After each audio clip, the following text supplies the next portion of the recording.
السلام علیکم جی۔ بڑا افسوس ہوتا ہے کہ ایسے واقعات ہوتے ہیں۔ آج عمران خان صاحب کا تیسرا دن تھا اور سیٹرڈے سنڈے انہوں نے گزاری وہاں پہ نائٹس بھی، اور آج منڈے تھا تو آفس کا دن تھا تو ان کو بلایا گیا۔ ہر قیدی کے ساتھ یہ ہوتا ہے، تو حوالاتی ہوتا ہے تو اس کے ساتھ بھی ایسا ہوتا ہے، اور جو جرم کی سزا کاٹتا ہے اس کے لیے بھی ایسے ہی ہوتا ہے۔ اب وہ ایک کلاس اے ہے، بی ہے یا سی ہے، تو لیکن طریقہ کار یہی ہوتا ہے۔ اب ان کو بلا کے پوچھا گیا کہ بھئی آپ کا نام کیا ہے، تو خان صاحب نے بتایا کہ جی عمران احمد خان نیازی۔ ولدیت کیا ہے، تو ولدیت بتا دی۔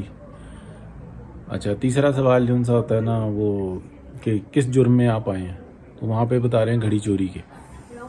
حالانکہ عمران خان صاحب افسوس کے ساتھ یہ کہنا چاہیے کہ وہ گھڑی چوری میں نہیں آئے۔ حقیقت یہ ہے کہ وہ غلط معلومات دینے کے جرم میں آئے۔ تو اب اس معلومات کو درست کا وہ کلیم کریں گے، یعنی کہ اپیل میں جائیں گے، جو کچھ بھی ہوگا۔ لیکن گھڑی چوری تو کیا کہتے ہیں، انہوں نے کوئی ایسا تو نہیں ہوا کہ کہیں سے گھڑی شوکیس میں سے نکال کے چوری کر رہے تھے، پکڑے گئے۔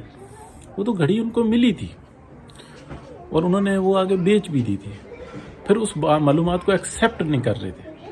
اس چیز کی ان کو سزا ملی ہے، پھر وہ ڈکلیئر بھی نہیں کر رہے تھے گوشواروں میں، اس چیز کی ان کو سزا ملی ہے۔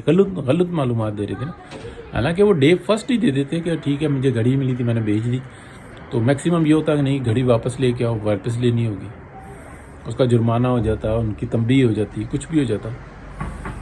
تو اب میں کچھ غلط بات نہیں کہنا چاہتا، لیکن افسوس کی بات ہے کہ یہ سب کچھ ہوا۔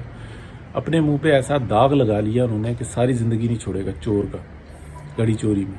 بھائی غلط معلومات دی آپ نے، گھڑی آپ کا لینا آپ کا حق بنتا تھا۔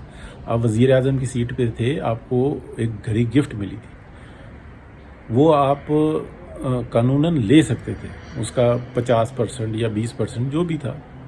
افسوس ہوتا ہے۔